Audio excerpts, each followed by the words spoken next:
know if you remember the phenomenon that was 5 Seconds of Summer. But oh my god, they were it. They were it. And that's not to say that I don't like 5 Seconds of Summer anymore, because I do. They've really evolved. Quite unlike One Direction, they have stuck together through thick and thin. A lot of relationship drama. Being caught like smoking in clubs. I don't know, stuff that we thought was important. But that first era of like 5 Seconds of Summer blowing up is something that I'll never forget. It was the start of my pop punk phase. But something that really will always stick in my head about these boys was completely against their will. Like they never asked for it. And it was Wattpad fanfictions, imagines, preferences, you name it. You name it, it was on Wattpad. So I've hopped back onto my Wattpad account, and it's just the way I left it. 2014 me lives on Wattpad like Christina Aguilera is a genie that lives in a bowl. It's like a time capsule. A really, really embarrassing time. I would put it back in the ground. If the police were like, we gotta dig up your backyard to prove that you don't have a body hiding there, I'd be like, no, don't do it, because you might find my time capsule. I'd go to jail over this. Anyway, once I got over the ghost of Talia Past, I went on to find 3 5 Seconds of Summer Imagines. And they're all from different years between 2016 and 2014. And it was really easy. It was literally just the first 3 that I clicked on. Love the diversity on the front page of the 5 Seconds of Summer Imagines search results. So in my hand, I am holding the relic, the 2014 5 Seconds of Summer Imagines without the tip. And I'm not gonna lie, the format is not what I was expecting from Imagines. It's about to get very tense in here. And for that, I apologize, but it wasn't me, so I don't apologize. I take that back. Your name? Oh, sorry. Talia? No, I don't like that. Your name? Your name? Is that you? He yelled from upstairs. No, it's a fucking murderer. You threw your keys down on the counter. I don't know if I'm gonna keep doing the dramatic reenactments. That was a little bit inconvenient. You dragged your feet along to the living room. I'm not sure why she didn't just walk on them. Your boss made you work late again, and you were so tired you could barely move. You groaned internally at the fact that he sounded kind of pissed off. Your name? He repeated himself more sternly. Why? Because he can't tell if it's her? Like, you know by now. You know it's her. Go away from the couch and go to Specsavers, Ashton. You rolled over on the couch and looked up at him and smiled slightly. Hey, babe, you greeted, but ending up yawning into it. Hey, babe. He rolled his eyes and you furrowed your eyebrows at him. You groaned externally this time. You've been non-stop arguing for the past couple of weeks. You loved Ash. Oh, past tense. Oh, don't hey babe me. What do you want me to say then? What are you doing in my house? Stop bothering me. Don't roll your eyes at me either, he said, raising his voice. You're not my dad. You groaned again. You only ignored him and stood up from the couch, beginning to walk as she learned how to walk. Congratulations, your name. Whatever. I'm too tired to argue. You snapped. As you reached the stairs. I didn't read any of the other ones except for this one. This one shocked me. Literally sitting here jaw agape, catching flies. You know, as you reached the stairs, you felt Ash snatch at your wrist and pull you back. What do you think I am, a rubber band? I'm not a boomerang. If I'm walking away, you let me go. Ow. You pouted, rubbing your wrist where Ash's grip was tightened. Ash, what the hell? You whined as you tried pulling your wrist away from him, but his grip was too tight. Like, let go, motherfucker. What are you doing? Do you think you're cute? Do you think you're cute because you're in an Imagine? You can grab our wrist? No. Let go. He immediately let you go, your hand flying to your reddened wrist, rubbing it harshly. That always helps. You know when you like get a little abrasive wound, you burn yourself maybe and you're like, ow, fuck, that hurt. Always makes it feel 10 times worse. He pulled his phone from his pocket and passed it to you, quickly skimming over the article before shoving it back in his hand. Oh, I skimmed over the article. I was like, has he not read it yet? He's like, look at this. Wait.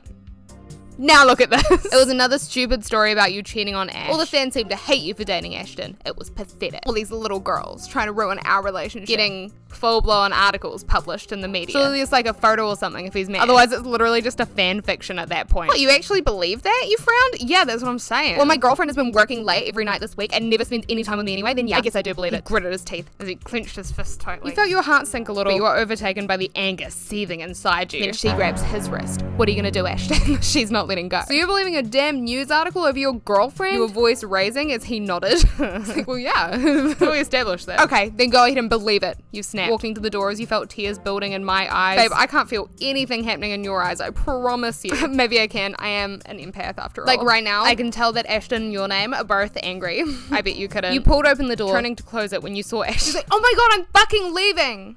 He was angry, but as soon as a tear slipped from your eye, his face softened. Bro thought he was dating a robot. Bro thought, I don't see an issue with saying any of this. Bro thought, I don't think my actions have consequences. Wait, your name. Before he could finish, you slammed the door behind. Oh, so now she's slamming. I hope that was the last time they saw each other. Not because I'm a jealous fangirl, but because that was a toxic relationship. So yeah, that was longer than I would expect an Imagine to be, and also maybe a little bit more abusive. So I'm gonna scroll like way down to see if they get lazier and decide to make them any shorter, potentially. What? So, Ariana, what are we doing here? Is this a song? Did she write it specifically for the Imagine? Or? I'm gonna put this in the number 3 spot at the moment. And with that said, we move on to 2015. And 50 Shades of Grey was released like sometime around this year, so I think that should serve as real inspiration for Wattpad authors everywhere. I'm just gonna do what I think is fair and start on the first one that they published, just like the other one. Catch them while they're fresh. So we're going with How You Meet, accompanied by the classic 5 sauce gift 3 times. And we start with Ashton. You had been pen pals for years. With who? You had been pen pals. I can only be one pal. Today is the day you two will finally meet. After sending each other letters delivered maybe by carrier pigeons, like we're in the 1700s. What a love story. Ashton had invited you to DerpCon in LA and you had graciously accepted. This is a love story. Imagine going on a first date to DerpCon. That feels insulting. Like you'd show up and he'd be like, oh, I can't believe you actually came to DerpCon, you fucking loser. And then he runs out of the venue. While you were worried about your looks and how much he'd really like you after he saw you, you still went. You kind of have to, don't you? You can't graciously accept a DerpCon invite and then not show up because you're worried about looking bad. That's a pussy ass move. He, on the other hand, was beyond ecstatic to finally lay eyes on the girl he basically fell in love with over pen and ink. No, he didn't basically fall in love with that. Unless her like messenger pigeon played a role in him falling in love, then no, it was literally over pen and ink. Because I guess he can't like open Facebook and search her name. Maybe he was like saving it. You stand in line with Cassie. Are you happy, Cassie? I finally said your name in a video. There you go, Cassie. Right outside the door, leaning to your indefinite future. Indefinite future makes it sound like your future is potentially going to end quite soon after you meet him. Are you nervous? Cassie asks. You shrug your shoulders and peer at the open doorway, hearing the giggles of teenage girls coming from beyond it. Okay, no, I'm sorry. No, because you haven't met the dude and he's just invited you to a meet and greet. He just gave you free tickets to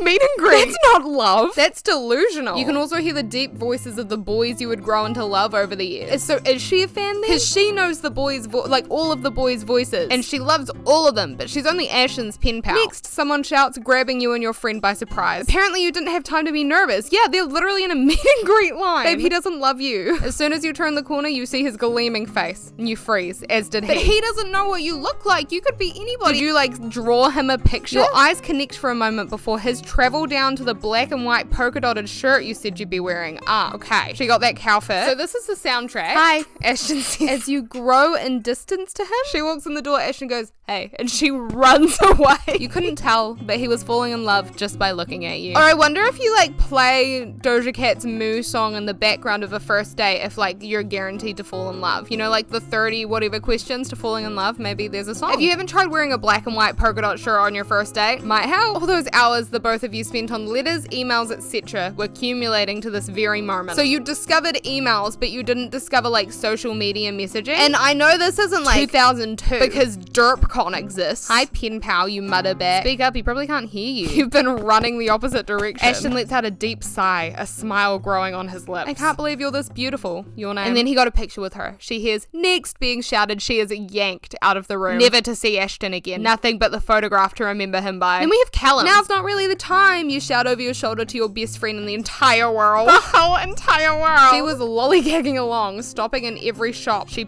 possible could. See, that's called shopping. We had a deadline in, which was coming up in about 10 minutes. And she wasn't helping. A deadline to what? Like, is the mall closing? Why are we rushing? As you walk backwards along the sidewalk, outside the cute little shops, you bump right into someone. Silly ghost. Their hands immediately wrap around your waist to keep you upright. I would rather fall. Just let me fall. Don't grab me like that. Like we're about to do the dirty dancing, like, lift? No, I'll go down. Let's play Titanic. You be iceberg and I'll go down. I'm so sorry, you exclaim, spinning around quickly with the person's hand still on you. He is way too close for comfort. That guy's been watching you or something. Like, you didn't bump into him. He bumped into you. He saw your back turn and he was like, this is my chance. So rugby tackled you or something. There's no reason for a person to keep their hands on you like that. No, it was my bit. His phrase was cut short as he stood staring down into your eyes, admiring the beautiful colors. See, that doesn't happen. What do you think he was gonna say? No, it was my base. Very probable. No, it was my banana. No, sorry, I just left my peel right there and you just whoop. Everything about him screamed hotness, which wasn't usually your style of describing a perfectly handsome stranger. It's like, what's a poetic way to describe Callum Hood? Well, you can't keep calling them a perfectly handsome stranger either. Your friends will be like, oh, smash. Oh, look at that 10 out of 10. And you'll be like, look at that perfectly handsome stranger. His warm tan skin sent shivers down your spine as his hands were touching bare skin on your sides. I would get it if his skin was cold and sent shivers down your spine, but if it's warm, why are you shivering? Maybe get that checked out. Hey, I'm Callum, he introduces, smiling down largely at you. This smile maybe ruined those kinds of smiles for me. You're still holding me, you mutter with a cheeky grin. You're like, it's a good thing you're cute or I'd have you arrested. Right, and you're still nameless, Callum says to you as his hands come off your waist and fall to his sides. Oh my god, Rizgod. Like a stray cat or something. something. He's like, we gotta give you a name. You both took a small step back to regain breathing distance. You guys weren't breathing? It's your name. He smiles widely down at you again. See, there's something wrong. That's scary. Your friend comes bouncing out of the shop she had sauntered into. I thought we were on a time crunch. Bitch, you were in the shop. I still don't even know why we're on a time crunch. And then Luke's one. Mom, please don't make me do this. I was in the middle of a perfectly good episode of your favorite show. Mom, I was watching your favorite show. Stop fucking interrupting me. You exclaim, throwing your hands into the air. You're playing my song and the butterflies fly away. Your mum had run out of sugar for the cake she was baking. The only way she could quickly get sugar was for you to go on next door. Or, hear me out, she could go next door. Like, what does she need to be doing right now? She can't leave it sitting there by herself. She's gotta like babysit the cake batter. It's gonna be fine. Just go quickly and then you can finish whatever it is you do in your room all day. You groan. Internally or externally? And stomp out the door. Since you were new to the neighborhood, you had no clue who you were to come face to face with. I see why the mum sent me now. Her, your name. Because it could be the home of a serial killer. Nor did you know that this is where you would meet your first real love. You knock loudly and impatiently until the door swings open, causing a startled gasp to leave your lips. Do you think her mum actually set her up? This is like a blind date type situation. Like she saw him like mowing the lawns next door and was like, oh my god, my daughter would love that. You being startled was coming from the fact that no one normal ever just rips the door open and from the sight beyond the door. You are unusual if you're pounding on someone's door and they rip it open and you're like, like girl, what did you expect was gonna happen? You were knocking on their door. This is literally what you wanted. Here, standing before you was Luke Hemmings, frontman of your favorite band 5 Things of Summer. This bro's famous. His sky blue eyes were the epitome of beauty. And the lip ring on his lip made your legs go weak at the knees. Holy shit balls. Well, I was gonna ask you for some sugar, but now I just want to ask you to pour some sugar on me. That is such fangirl behavior. Can I help you with something? He asks, chuckling at your weirdness. He's not chuckling at your weirdness, he's chuckling because he's uncomfortable. You just knocked on his door, gasped, and then just like down there fucking quivering because his eyes are pretty. Like, oh my god, just get the sugar. Sugar, I need some sugar. You finally spill out. Don't we all? Your eyes widen at the statement as your heart skips a beat. Luke shakes his head and smiles. What? Like, what do you mean? We all need a purpose in life. Just like we all need a little sugar in life. Like, that's not a statement. Do you feel smart for that? No, I mean I need actual sugar. My mum's baking and... Say no more. He paused, waiting for you to spill your name. Don't spill the beans. Don't spill them. Oh, you can call me your name. Oh, you can call me baby girl. Oh, you can call me your girlfriend. Well, I'm Luke. Come on in. We can both search for the sugar. God only knows where mum keeps it. Probably in the pantry somewhere. Does she like bury it in the backyard for later like a dog buries like bones? You laugh and roll my eyes. I have a little giggle and then I just reach over and I'm like, as you step into the confines of his home. It's not prison. Probably in the kitchen. Yeah, fair point. Bro, his personal chefs. It's his mum. Mums are personal chefs and chauffeurs and everything. And now we're moving on to Michael. I'll be right outside. You holler. These all start with shouting, which I love. You holler over the ear-piercing noise coming from the club that some... Oh, I thought they were at like a tattoo parlor. I thought she was hollering over the noise of someone's ears getting pierced. I was like, is it really that loud? Your friends nod their heads, knowing you hate the club life. Escaping into the fresh night air of downtown Sydney. They felt humid and unbreathable. Wrong. It helped a small panic attack coming along in your chest. She got that panic in the club. Don't threaten her with a good time. She'll have a panic attack. Fine. Deep breath, you tell yourself as you place your hands against the brick building and take deep breaths. We love a girl that follows her own advice. Are you okay? Startled was an understatement when someone placed a warm hand on your back. Stop with the touching. Bro, you don't gotta touch someone to ask if they're okay. If I'm not okay, then I'm even more not okay. Standing, the hand was only kept in its spot, rubbing in circular motions. Like a little car wash. When you saw the man, you immediately felt butterflies. That, baby, is anxiety. You weren't the one to fall head over heels for a person you just laid eyes on, nor were you the type to fall in love at first sight, but... him. Nah, she's not the type to fall head over heels because they are still standing. Yeah, you take another deep breath. Thank you. Thank you for what? He didn't do anything. He put his hand on your back and car washed you. Don't thank him for that. You did all the deep breathing. You two stand in each other's presences and just gander at each other. What the fuck is gander? Gander? I'm just gonna have a wee gander at you. Male goose. Just gander at each other. You go honk and then you start chasing me. You admire his colourful head of hair as he does the same to you. So they're both under the age of 80. They have hair that's coloured. I hate clubs, you simply say. Well, then do you want to go somewhere? Please. Bro, let him finish. He could have said, do you want to go somewhere alone? Do you want to go somewhere and die? Okay, I liked that one a lot more. I'm going to put that in second place at the moment. I don't think there's any coming back for the 2014 Imagines, but who ends up in first place is very dependent on whether 5 Seconds of Summer Imagines tick is any good or not. So I'm going for love heart emoji, his favourite thing about you, love heart emoji. And it says his favourite thing about you is your laugh. Your laugh always makes him laugh with you. He tells you jokes just to hear your laugh. We could just have a really stupid laugh. Like, our laugh can could make him laugh because we laugh so stupid. Never get too comfortable, girls. There's always something to be insecure about. You just have to think about it hard enough. Then we have Callum. His favorite thing about you is your eyes. He really did get lost in them. Well, no wonder they're his favorite thing then. They're literally all he knows. Like, he's dead lost. He tries to get out of the eyes. He ends up in the nose. He's like, I don't know where the fuck I am. He goes back up to the eyes, you know. And then we have Michael. His favorite thing about you is how you don't care what people say about you. He admires how whenever someone started a rumor or sent you hate, you just ignored it. One day he's like, listen, I don't think we're working out. We're gonna have to break up. And you're like, I don't care. I literally don't care what you say. He proposes. He's like, I'm so in love with you. I want to spend the rest of my life with you. You're like, I don't care. Michael, I literally don't care what anybody says about me. And then we have Ashton. His favorite thing about you is that you love to try new things. He loves to teach you how to play the drums because you get so happy to learn new things. Every single night he's like, do you want to try a new thing? And you're like, yeah, what? I love trying new things. And he's like, you want to try learning the drums? And you're like, we've done this every night. It's not new anymore, Ashton. I can literally play Seven Nation Army off by heart. He loves to award you with kisses or food when you finally get the beat right. Like training a little puppy dog. Oh, good girl. Here's a treat. I'd take it. No complaints from me. I was going to read some more, but honestly, no.